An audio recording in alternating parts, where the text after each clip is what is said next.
नमस्कार मित्रांनो, मुरंबा मालिकेच्या आजच्या भागामध्ये आपण पाहणार आहोत की आता सगळेजण रमाला समजावत असतात आणि आता साईची आई म्हणते की हे बघ रमा, हॉस्पिटलमध्ये खर्च खूप असतो आणि तिथे खायला प्यायलासुद्धा भेटत नाही आणि तू तुझ्या बाळाची अशी हेळसांड झालेली तुझ्या डोळ्याने तुला बघता येणार आहे का? तर आता साईसुद्धा रमाला समजावू लागतो आणि साई म्हणतो की हे बघ, ती माही हे जे बोलली ना तेव्हा तिच्या मनाला काही वाटलं का? नाही ना, अजिबात नाही. आणि तुम्ही तुमच्या मनाला एवढं लावून धरता? साईची आई म्हणते की हे बघ, तुझ्या बाळाचे लाड व्हावे असे तुला नाही वाटत का? तेव्हा आता रमा म्हणते की पण आता ते म्हणतीलच ना की तुम्ही पैसे घेतले म्हणून. आणि आता भूषण देखील म्हणतो की तायडे, तू आता जास्त विचार करू नकोस, सरळ त्यांना होकार देऊन टाक. इकडे आता आई आजी ही बेडरूममध्ये बसलेली असताना आता इरावती पुन्हा आई आजीसाठी कॉफी घेऊन येते. आई आजी आता मोबाईल बघत असताना इकडे इरावती म्हणते की कॉफी. तर आता आई आजी लगेच इरावतीला म्हणते की आता काय आहे? तेव्हा आता इरावती म्हणते की मला तुझ्याशी बोलायचं आहे. आई आजी म्हणते की आता काय बोलायचं? इरावती म्हणते की मी तुला खूप वर्षापूर्वी एक प्रश्न विचारला होता मॉम, आणि त्यावेळेस मला त्या प्रश्नाचं तू उडवाउडीचे उत्तरं द्यायची, पण आजही मी तुला तोच प्रश्न विचारते, तेव्हा आज मला त्याचं तू खरं खरं उत्तर दे. आई आजी आता मोठे डोळे करून इरावतीकडे बघते आणि त्यानंतर आता पुन्हा इरावती म्हणते की माझा साहिल कुठे? ते ऐकताच आता आई आजी इरावतीकडे बघते आणि लगेच आता इरावती म्हणते की म्हणजे मी गेल्यानंतर तो इथे आला होता का? आणि त्याने विचारलं होतं का मी कुठे गेली, मी काय केलं, मी कशी आहे म्हणून? तेव्हा आता आई आजी म्हणते की पुन्हा पुन्हा तोच प्रश्न का विचारतेस तू इरावती? तर कारण इरावती म्हणते की मला ना खरं खरं उत्तर हवं आहे. तेव्हा आई आजी म्हणते की गेला तो. तर इरावती म्हणते कुठे गेला? तेव्हा आई आजी म्हणते की गेला तो पळून. आणि लगेच आता इरावती उठून उभा राहत म्हणते की असा कसा तो पळून जाईल? आमचं एकमेकांवरती प्रेम होतं. तेव्हा आता इरावतीकडे बघत आई आजी म्हणते की तुमचं दोघांचं एकमेकांवरती प्रेम नव्हतं, फक्त तुझं त्याच्यावर प्रेम होतं आणि त्याचं आपल्या श्रीमंतीवर प्रेम होतं. आता इरावती म्हणते की नाही मम्मा, आमच्या दोघांचं खरंच एकमेकांवरती प्रेम होतं. आई आजी म्हणते की अगं इरावती, तुला एकदासुद्धा वाटलं नाही का आपण ज्याच्यावरती प्रेम करतो तो माणूस आपल्या योग्यतेचा आहे किंवा नाही म्हणून? आणि त्याने मागं देखील बघितलं नाही, गेला तो तुला सोडून आणि पळून. आणि इरावती म्हणते की मला त्याला शोधायचं आहे आणि तो कुठेतरी असेल ना, या जगात कुठेतरी असेल किंवा सोशल मीडियावरती असेल, मला त्याला शोधायचं आहे. तर आता आई आजी म्हणते की काय करणार आहेस तू त्याला शोधून? आता इरावतीच्या डोळ्यात पाणी आलेलं असतं. इरावती म्हणते की कारण मला त्याला जाब विचारायचा आहे आणि तो माझ्याशी असं का वागला आणि एकदाही त्याने मला भेटण्याचा प्रयत्न का नाही केला, आणि त्यानंतर आता मला सोडून गेल्यानंतर तो काय केलं असेल त्याने, हे सगळं मला त्याला विचारायचं आहे. आई आजी म्हणते की काय करणार आहेस तू त्याला विचारून? कारण तो गेला असेल आणि एखाद्या साध्या मुलीशी वगैरे लग्न केलं असेल आणि किडामुंगीसारखा जगला असेल. या जगात ना किडामुंगीसारखे असे जन्माला येतात आणि असेच किडामुंगीसारखे मरतात, असे आई आजी आता इरावतीला बोलते. आता इरावती म्हणते की मम्मा, तू बोलते ते कदाचित बरोबर असेल आणि तू जे बोलते ना ती सिक्वेन्सली कदाचित बरोबरच आहे. तेव्हा आता आई आजी म्हणते की मग मी तुला सांगते ना, ते त्याच्यावरती तू विश्वास ठेव. इकडे आता अक्षय हा बेडरूममध्ये आता माहीसाठी म्हणजे रमासाठी दूध घेऊन येतो आणि लगेच आता माही तिथे येते आणि म्हणते की हे काय आहे? तेव्हा आता अक्षय म्हणतो की असं का रिॲक्ट होतेस की जसं काही तुला काही माहितीच नाही म्हणून आणि हे सगळं नवीन आहे. अगं मी तुझे रिपोर्ट चेक केले, त्यामध्ये B2 आणि B3सुद्धा कमी आहे आणि मी तुला हे भिजून खायचं सांगितलं होतंच ना, म्हणजे तू खात नाहीस वाटतं. आणि लगेच आता अक्षय म्हणतो की चल हे सगळं खा. तेव्हा आता लगेचच इकडे रमा विचार करते की हे माझे रिपोर्ट नाही आहे, रमाचे रिपोर्ट्स आहे. माही आता अक्षयकडे बघते आणि विचार करते की थोडंसं प्यायल्याने आणि थोडंसं खाल्ल्याने काय फरक पडणार आहे. अक्षय म्हणतो चल हे बदाम दुधामध्ये टाक आणि भिजवून खा. तर आता रमा त्या दुधामध्ये बदाम टाकून आता अक्षयसमोर ते दूध पिऊ लागते. रमा विचार करते की चला थोडं घेतल्याने काय फरक पडणार आहे. आता अक्षय रमाकडे बघतो, म्हणजे माहीकडे बघतो आणि लगेच आता अक्षय म्हणतो की काय झालं रमा, काही डोक्यात टेन्शन आहे का? रमा म्हणते की नाही नाही. तेव्हा आता अक्षय म्हणतो की नक्कीच तुझ्या डोक्यात काहीतरी विचार चालू आहेत आणि त्या इरावती आत्याशी का बोलतेस? माझ्याशी बोल ना, तुला काही टेन्शन आहे का? तुला काही पाहिजे का? आणि त्यानंतर आता माही म्हणते की काही नाही, तर अक्षय म्हणतो की काही नाही कसं, मी बघितलं आहे तुम्हा दोघींना एकत्र बोलताना आणि तिकडून येताना, आणि का का कुणाचा खेळ खल्लास करायचा, तिने जर ऐकलं नाही तर मग आपला खेळ खल्लास होईल, असं काय बोलत होते तुम्ही. मी ते ऐकलं, ते ऐकताच आता माहीला धक्का बसतो. आणि इरावती, आपण ज्यावेळेस गाडीतून उतरलो होतो त्यावेळेस इरावती आपल्याला कशी समजावून सांगत होती, आणि त्यावेळेस इरावती हे बोलल्याचे आता माहीला आठवते, आणि अक्षयने हे सगळं ऐकल्याचे आता माहीच्या लक्षात येते. अक्षय आता पुन्हा म्हणतो की कुणाचं ऐकलं नाही तर खेळ खल्लास होईल. तेव्हा आता लगेच माही म्हणते की ती माही, आता माही म्हणते की ती माही मला धमक्या देते. तर अक्षय म्हणतो काय, तर आता माही म्हणते हो, ती मला म्हणाली की तुझं बाळ मला दे, नाही तर मी मुकादमांना बर्बाद करील म्हणून. आणि लगेच आता अक्षयला राग येतो आणि अक्षय म्हणतो की ती माही आणि तुला ह्या अशा धमक्या देते. तर आता माही म्हणते की हो. तेव्हा आता अक्षय म्हणतो की नाही नाही, आता ना या माहीला मी काही सोडतच नाही. आणि अक्षय त्याचा फोन बघू लागतो. तर माही म्हणते नाही नाही, तुम्ही तिला काहीच बोलू नका. अक्षय म्हणतो की थांब ना, मी पोलिसांनाच फोन करतो. माही म्हणते की हे बघा, पोलिसांना फोन करायची काहीच गरज नाही आहे. माही म्हणते की हे बघा, तिला या घरातल्या छोट्या छोट्या गोष्टी माहिती आहे आणि ते सगळं एकत्र करून ती मला आणि आपल्याला त्रास देऊ शकते. तेव्हा ना इरावती आत्याने तिला सगळं काही समजावून सांगितलं आहे आणि आता पोलिसांना फोन करण्याची काहीच गरज नाही आहे, असे आता माही अक्षयला समजावते. आणि इरावती आत्यानं तिला आता चांगलं समजावून सांगितलं, ती आता काहीच नाही करायची. तर अक्षय म्हणतो की काय संबंध आहे त्या बाईचा आणि का असं करते ती, तेच काही कळत नाही. पुन्हा अक्षय माहीकडे बघतो आणि म्हणतो काय संबंध आहे त्या बाईचा आपल्याशी. आता माहीला सुद्धा धक्का बसतो आणि माही अक्षयकडे बघते. आणि इकडे आता अभ्या आणि आनंद ह्या टेरेसवर आलेले असतात आणि तेवढ्यात आता अभ्या पेपर वाचत असतो. इकडे आनंदच्या डोक्यात इरावतीचा विचार चालू असतो. आणि त्यानंतर आता येरझाऱ्या मारत आनंद म्हणतो की मला वाटतंय ना, ही इरावती एवढ्या सहजासहजी आली नसणार, मला वाटतंय ना तिचं काहीतरी इंटेन्शन असेल. तेव्हा आता लगेच अभ्या म्हणतो की हे बघ, काका, मामी, दादा, भाऊ याबरोबर ती आपली आत्या आहे, तेव्हा दादा तू तिला आत्या म्हण. तेव्हा आता आनंद म्हणतो की आत्या म्हणणे इतकी ती माझ्या एवढी मोठी नाही आहे. आणि त्यानंतर आता आभ्या म्हणतो की बरोबर आहे, आजीने आपल्याला सांगितलं होतं ना, तेच बरोबर आहे. तर आनंद म्हणतो काय वाटलं तुला. तेव्हा आता आभ्या म्हणतो की त्यांची ना इरावती आत्याची माहिती काढली का पाहिजे बरं का. आणि लगेच आता आनंद म्हणतो की मग आपण थांबलोय तरी कशासाठी, चल मुंडी काय हलवतो, आपण आता शोधून काढूयात इरावती कशासाठी आली आणि तिचा मेन हेतू काय आहे म्हणून, असे म्हणत आता आनंद आभ्याला घेऊन जातो. इकडे आता अक्षय हा बाहेरून पुन्हा बेडरूममध्ये येतो आणि दरवाजा उघडा असतानाच आता रमा म्हणजे माहीचा मोबाईल वाजू लागतो आणि त्यावरती आता रमाने कॉल केलेला असतो. आणि एवढ्यात अक्षय आता 2-3 वेळा बाहेर बघतो आणि लगेच अक्षय आता तो माहीचा मोबाईल घेण्यासाठी येऊ लागतो. पण तेवढ्यात आता शेजारीच असलेली माही पटकन आता अक्षय मोबाईल घेणार तोच ती मोबाईल घेते आणि फोन कट करते. तेव्हा आता अक्षय म्हणतो की फोन कट का केला. तर माही म्हणते की काय वेडी माणसे असतात, दिवसभर हे घ्या ते घ्या, ही भाजी घ्या, यांचं काय चालतं, यांना काही कामच नसतं म्हणून कट केला. अक्षय आता माहीकडे बघतो आणि पुन्हा बाहेर निघून जातो. आणि इकडे अभ्या आणि आता आनंद दोघेही इरावतीच्या बेडरूममध्ये येतात आणि त्यानंतर इरावतीचे कपाट, इरावतीचे ड्रॉवर सगळे काही उचकू लागतात. इकडे आता अभ्या लगेच इरावतीच्या मेकअपच्या आरशासमोर येतो आणि तिथे खूप साऱ्या ट्यूब्स पडलेल्या असतात आणि त्या पेस्ट ट्यूब बघत आता लगेचच आनंद त्या ट्यूब्स वाचू लागतो आणि त्यामध्ये सगळ्या ॲसिडच्या ट्यूब्स असतात. आणि ते बघून आता आनंद म्हणतो की हे काय, जानूच्यासुद्धा एवढ्या ट्यूब नसतील, एवढ्या ट्यूब इथे आहेत. तर अभ्या हसू लागतो आणि त्या ॲसिडच्या ट्यूब बघून मात्र आनंद म्हणतो की पण इथे ना ही तर केमिस्ट्रीची लॅब जास्त वाटते. तेवढ्यात पाठीमागून आता इरावती तिथे येते आणि त्यांच्याकडे बघते आणि लगेच इरावती त्यांना खुणावत म्हणते की हे बघा, आपलं जरी एकत्र कुटुंब असलं ना तरीसुद्धा ही माझी रूम आहे आणि माझ्या रूममध्ये तुम्ही काय करताय. आता इरावतीला बघून अभ्या आणि आनंद यांना मोठा धक्का बसतो आणि दोघेही डचकतात. आणि लगेच इरावती म्हणते की ते केमिकल नाही आहे, स्किन प्रॉडक्ट आहे, प्रॉडक्ट.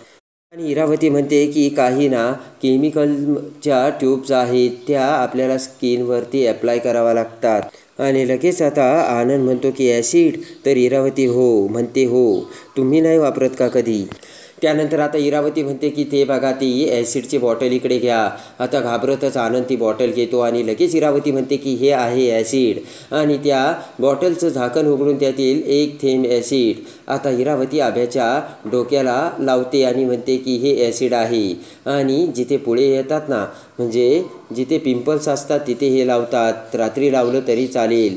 आणि त्यानंतर इरावती म्हणते की ती बघा ती मॉइश्चरची ट्यूब आहे. आनंद ती ट्यूब हातात घेतो आणि लगेच आता इरावती म्हणते की सकाळी उठल्यानंतर ही ट्यूब लावायची आणि मग चेहरा धुवायचा आणि त्यानंतर त्याच्यावरून ती सनस्क्रीम आहे आणि ती लावायची म्हणजे प्रकाशापासून आपल्या स्किनचं संरक्षण होतं.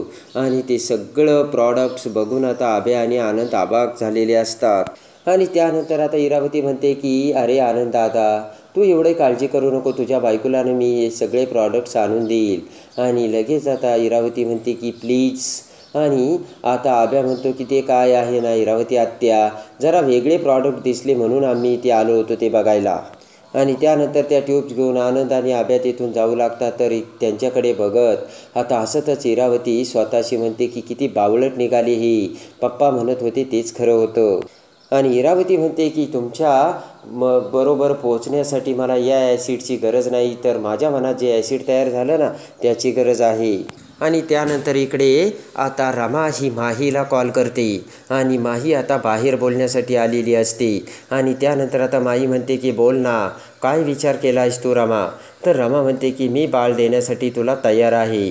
आणि ते ऐकताच आता माहीला खूप आनंद होतो. माहीचा विश्वास नाही बसत नसतो. तेव्हा आता माही म्हणते काय बोलतेस तू आणि आर यू सिरियस? तर रमा म्हणते हो, पण त्यासाठी माझ्या काही अटी आहेत. तर आता रमा म्हणते की माझ्या अटी अशा आहेत की अट नंबर 1, मला माझा सगळा प्रेग्नन्सीचा खर्च तू करशील. आणि त्यानंतर आता रमा म्हणते की अट नंबर 2, मला तू राहण्यासाठी चांगली जागा शोधून देशील. आणि अट नंबर 3, ज्या ज्या वेळेस मी डॉक्टरांकडे जाईल त्या वेळेस माझा नवरा माझ्यासोबत असेल. आणि लगेच आता माही म्हणते हे कसं शक्य आहे? तेव्हा आता रमा म्हणते की तू काही काळजी करू नकोस आणि मी ना त्यांना काही नाही सांगणार, फक्त डॉक्टरकडे जात्या वेळेस ते माझ्याबरोबर असतील. आणि त्यानंतर आता रमा म्हणते की अट नंबर 4, मला ना माझं रमा अक्षय नावाचं मंगळसूत्र हवं आहे. आणि त्यानंतर आता माई म्हणते की तू कुठे राहणार आहेस, तुला चांगली जागा कुठली पाहिजे? तर इकडे रमा म्हणते की मुकादमाचं गेट हाऊस. आणि लगेच आता मुकादमाचं गेस्ट हाऊस हे नाव काढताच आता इकडे माहीला धक्का बसतो आणि माही म्हणते की अजिबात नाही, तिथे तुला राहता येणार नाही. आणि लगेच आता माही म्हणते की हे आपण करू शकत नाही, कारण अक्षय तुला तिथे बघू शकतो.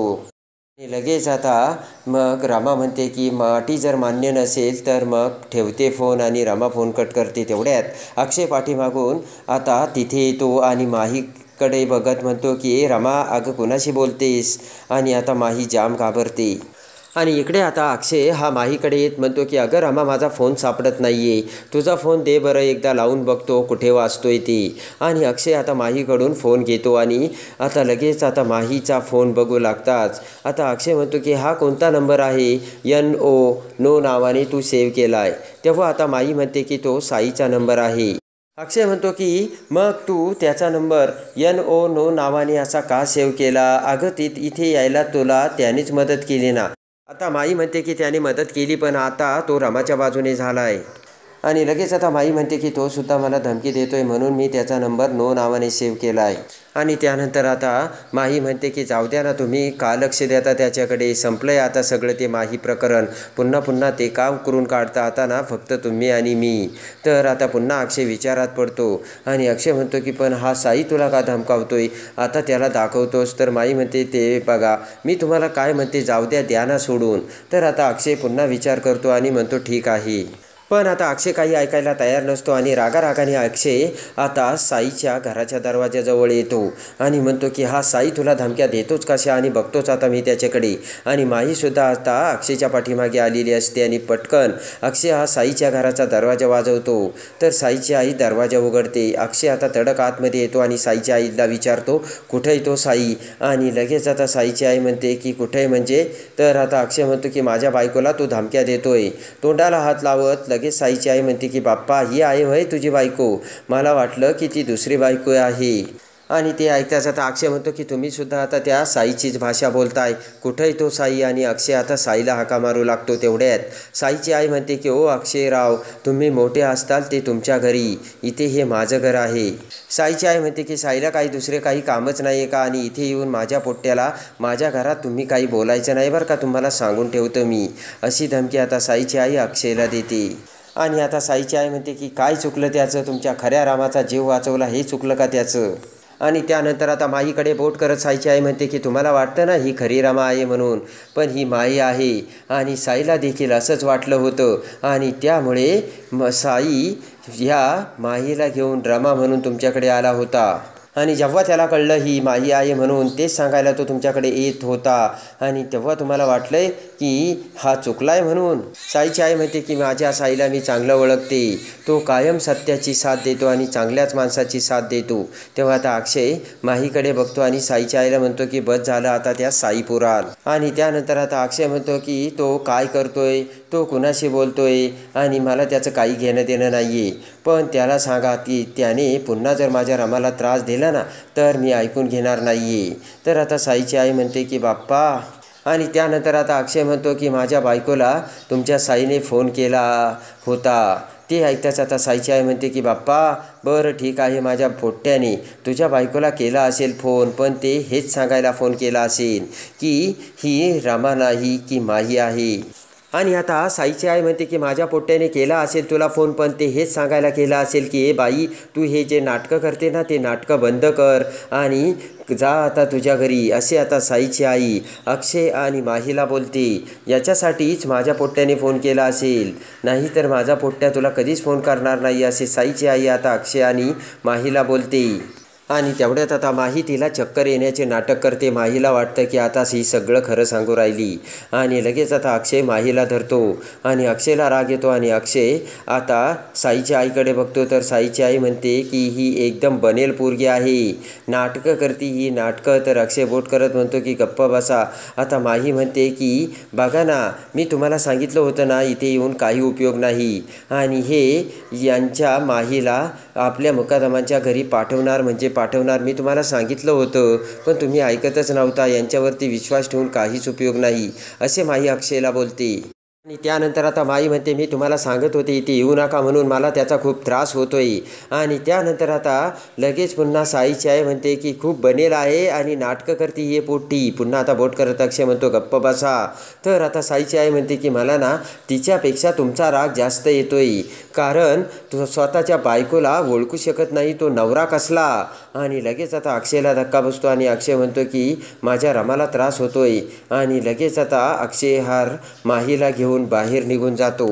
इकडे आता साई आणि भूषण पुन्हा आता साईच्या आईच्या घरी येतात आणि रमासुद्धा तिथे आलेली असते. तेव्हा साईची आई त्यांना सगळी हकीकत सांगते आणि म्हणते की तो अक्षय स्वतःच्या बायकोलासुद्धा ओळखत नाही, आणि जो स्वतःच्या बायकोला ओळखत नाही तो कसला आलाय नवरा.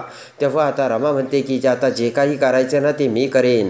आता रमा ही माहीला कॉल करते आणि म्हणते की चल माझ्या अटी तुला मान्य आहे ना. तर आता माही म्हणते की हो तुझ्या अटी मान्य आहे. तर आता रमा म्हणते ठीक आहे, आणि मग मी आता मुकादमाच्या घरात येते, माझी राहण्याची व्यवस्था केली आहे ना. आणि त्यानंतर रमा म्हणते की माझी गेस्ट रूम नीट तयार ठेव आणि मला ती स्वच्छ पाहिजे, आणि जर ती स्वच्छ नसली ना तर मी पुन्हा माझ्या घरी निघून येईल, कळलं का तुला, असे म्हणत आता रमा फोन ठेवते. इकडे आता माहीला काळजी लागून राहिलेली असते की आता हे सगळं कसं मॅनेज करायचं म्हणून. आणि त्यानंतर आता माही फोन ठेवते. आता इकडे माही विचार करते की आज तर रमा येणार आहे आणि तिची अट मान्य करून मी चूक तर नाही ना केली, असा माही विचार करते. आणि आता रमाने आता माहीसमोर 3 अटी ठेवलेल्या असतात. त्यातील पहिली अट, आता रमा मुकादमाच्या घरी गेस्ट रूममध्ये राहायला येणार असते. तर आता रमा ही हळूहळू अक्षयला आणि मुकादमांना तीच खरी रमा असल्याचे कसे पटवून देणार आणि कसे समोर आणणार हे बघण्यासाठी आणि मुरंबा मालिकेच्या डेली अपडेटसाठी बेल नोटिफिकेशनवर क्लिक करून आपल्या चॅनलला लाईक करा, सबस्क्राईब करा.